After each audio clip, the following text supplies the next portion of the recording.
Luke 12:40, these are Jesus's words to us as his disciples.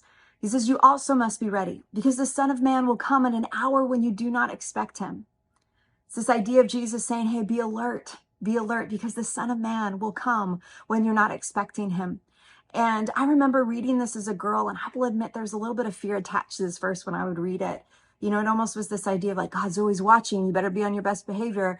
And you never know when Jesus is going to return in all his glory, and it's going to be the end of the world. And it was almost a little bit of this like doomsday, I'm going to get caught with my hand in the cookie jar type approach towards God. But as I've gotten older, I've been able to see that this is not a verse that should strike fear in my heart or anxiety, but one that should spark hope of promise fulfilled, that in my present and in the world that we're living in, that in so many ways is broken and filled with darkness, I can still have hope in the present, because I know that Jesus will one day return in all his glory, that I know that he is true to his word, that he is faithful.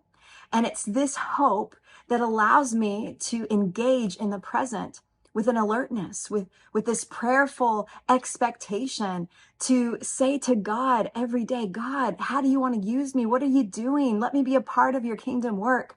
It fuels me with a different approach for my today, when I'm living with an expectation and a hope for tomorrow.